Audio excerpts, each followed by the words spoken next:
بیٹھے تھے رو رہے تھے. معقوم ہے بیگانہ اخلاص و مروت، ہر چند کے منطق کی دلیلوں میں ہے چالاک.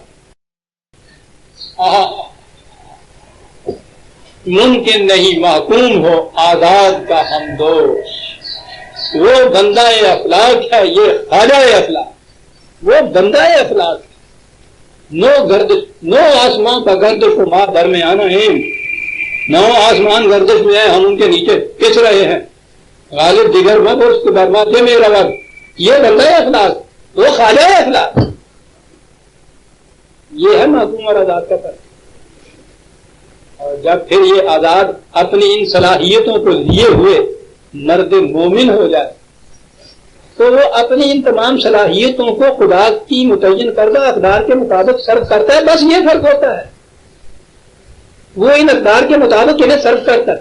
اور وہ کہ جس کے پاس یہ متاع ہی نہیں ہے، یعنی وہ ایمان لے تو ہو گیا، کافر ہے تو آ گیا، یعنی اس کے پاس پہلا ہے ہی نہیں دینے واسطے تو انہیں خرچ کی کرنی، اس کے پاس متاع ہی نہیں.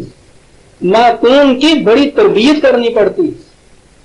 تزکیہ کے معنی ہوتا ہے کہ اس کی خودی کی پرورش کرنی پڑتی ہے، نشو و نما کرنی پڑتی ہے، اسے پہلے ابھار کے عام آزاد کی سطح پہ لانا پڑتا ہے. اور جب یہ تربیت کی جاتی ہے تو وہ معصوم ہی نہیں بلکہ معصوم میں بھی جنہیں ہم کم تر درجے کا کہتے ہیں، لونڈیاں تک ان کی کیفیت یہ ہوتی ہے کہ رسول اللہ صلی اللہ علیہ وسلم بھی جب بحیرہ لونڈی سے یہ کہتے ہیں جسے آزاد قرآن کے قانون کی روح سے وہ آزاد ہو گئی تھی، اس کے خامن نے رسول اللہ سے نہیں، اس کے مالک نے رسول اللہ سے کہا تھا کہ اسے کہو کہ وہ واپس آ جائے. اس کی جدائی میں میرا دل بڑا شاد گزرا. رسول اللہ صلی اللہ علیہ وسلم نے اس لونڈی سے مدینہ کی گلی میں یہ بات کہی. کون کہنے والا ہے؟ رسول کے جس پر ایمان لا کے وہ مومن ہوئے، سربراہ ہے مملکت مدینے کا، بزرگ اتنا بڑا، محسن اتنا بڑا کہ اس نے آزادی دلائی ہے، غلامی سے چھڑا کے آزاد کرایا ہے. وہ کہہ رہا ہے، کیا کہہ رہا ہے؟ براہ راست واپس چلی جاؤ. اب یہ بیوی بن کے وہاں جا رہے گی، لونڈی بن کے نہیں.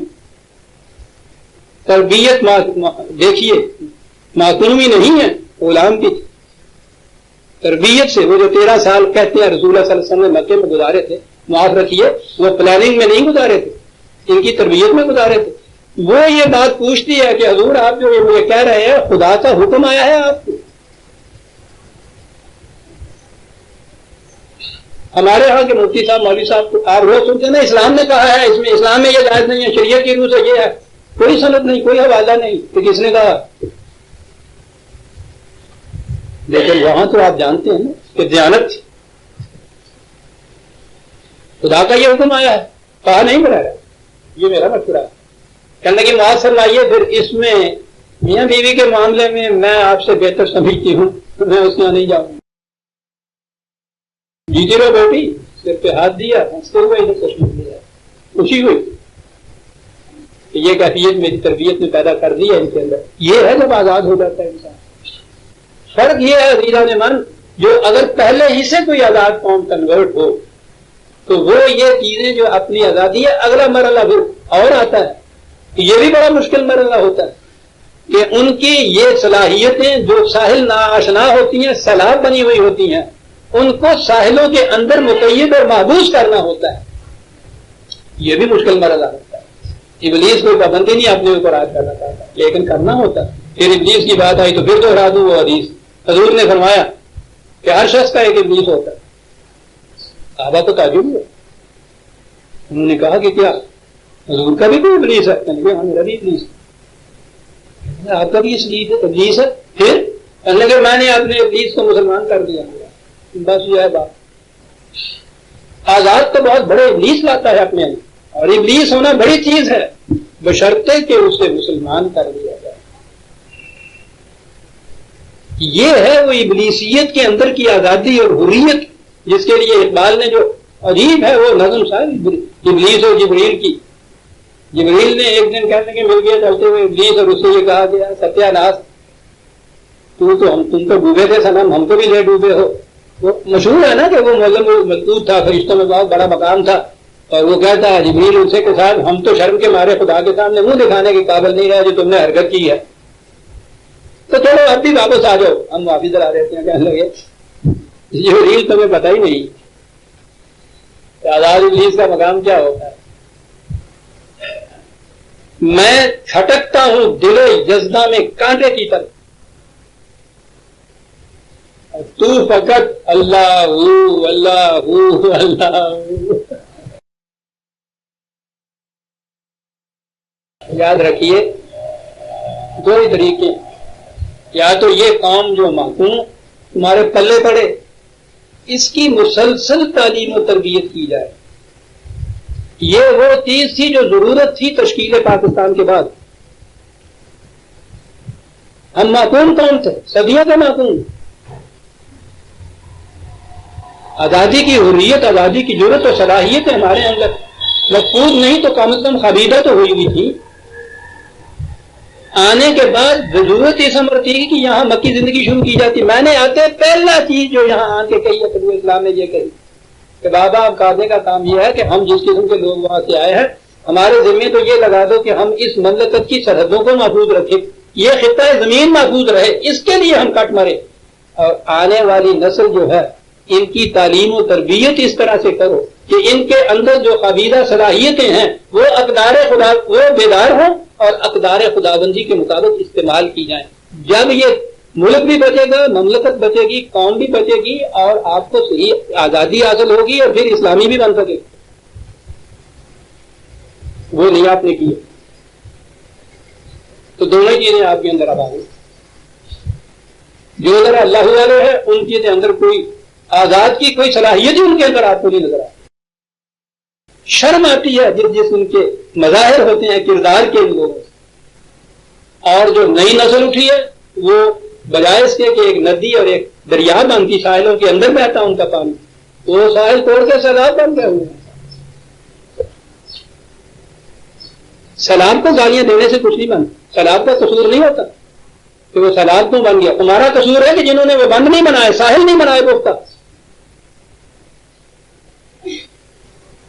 اقبال نے جو یہ بات کہی ہے یہاں تقابل جو ہے محکوم اور آزاد کا، یہ ایمان کے بعد کی بات جو ہے وہ تو صرف ان صلاحیتوں کو اقدار خداوندی کے ساحلوں کے اندر رکھنے کا ہے، بشرطے کہ وہ صلاحیتیں ہوں. سکے دریا کی اگر پاوے بند بند نہ بند، اس میں پانی لاؤ اور دونوں طرف ساحل پختہ بناؤ. اور آزاد جب پھر یہ بات فَأُلْقِيَ السَّحَرَةُ سَاجِدِينَ، یہ سجدہ جو ہے پوچھو نہیں اقبال کے ہاں کہ سجدے کیا ہے. دو ایک چیزیں ہیں سجدے کے متعلق. فرعون کی فرعونیت اور اس کا غضب، پہلے میں وہ لے ہی آؤں تو پھر ذرا بات سمجھ میں آئے گی تقابل میں. قَالَ آمَنْتُمْ لَهُ قَبْلَ أَنْ آذَنَ لَكُمْ. ہاں مذہب کا معاملہ ہے. کہتا ہماری اجازت سے پہلے ہی تم نے تبدیل مذہب کا اعلان کر دیا. ہماری اجازت، اس کے لیے ہماری اجازت کی ضرورت ہے.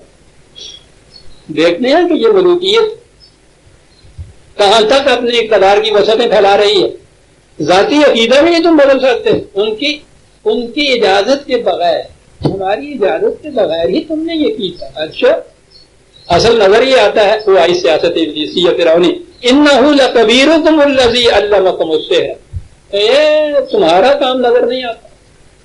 یہ بہت بڑا شاعر ہے بدماش، معاف رکھیے. یہ سازش کرتا رہے اندر اندر. تم اور یہ دونوں ملے ہوئے ہو اور یہ ڈھونگنے چاہے ہے تم لوگوں کہ ایسا ایسا سب کچھ کیا جائے اور ایسے مقام کے اوپر آ کے تم اعلان کرو اس چیز کا. سب سازش ہے تمہارے اندر. اس کا ذہن ادھر جاتا ہی نہیں ہے کہ فی الواقع یہ صداقت سے ایسا کر رہے ہیں. ذہن جاتا ہے اس طرح ہے کہ کوئی سازش ہے اس کے اندر، جبھی تو وہ صحیح راستے پہ نہیں آتے. اپنی غلطیوں کی طرف، اپنی کمزوریوں کی طرف توجہ نہیں جاتی اس طرح ہے کہ کوئی سازش کر رہا ہے. سازش ہے یہ، اور یہ تمہارا بڑا گرو گھنٹال ہے جس کے ساتھ تم مل گئے. کوئی بات نہیں، صافت عالم ابھی پتہ چل جاتا ہے تو میں کیا ہوں اور تم نے یہ کیا کیا. قطعن ایدیکم وارجلکم من خلاف ولأصلبنکم اجمعین. دیکھو میں کیا کرتا ہوں، ٹنگواتا ہوں تمہیں قریبوں میں، کاٹتا ہوں تمہارے ہاتھ اور پاؤں ایک ایک عضو الگ الگ تڑپا تڑپا کے مارتا ہوں تمہیں. تمہیں پتہ نہیں کہ کون ہے تمہارے سامنے اور کس سے راستہ پڑا ہے. آپ دیکھتے ہیں کہ کس قدر گرجتے ہوئے یہ بات کہی جا رہی ہے.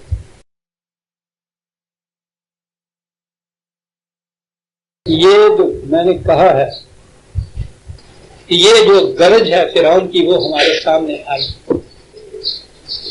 بندہ آزاد کا ریئیکشن جو ہے اس کے بعد وہ ہے دیکھنے کے قابل کہ وہ اس کا جواب کیا دے. اور پھر یہ بات سمجھ میں آئے گی کہ یہ ساری چیزیں ان کے سامنے تھیں کہ جو ہم کر رہے ہیں اس کا انجام یہ ہوگا. اور اس کے بعد جو ان کا سجدہ ہے اس سجدے کی قیمت کتنی ہے اقبال بتاتا ہے. اسے ہم آئندہ لیں گے کیونکہ اب وقت ہو گیا. یوں ہی ہم سورہ شعراء کی اول کے 49 تک آ گئے ہیں. آگے ہم اسی تسلسل میں انہی مضامین میں آگے لیں گے اور اسی میں ممکن ہے وقت آ جائے کہ وہ جو میں نے کہا ہے وہ جو معجزات اور سحر کا اس کے لیے بھی کوئی تفصیل سامنے آ جائے. ربنا تقبل منا انک انت السمیع العلیم.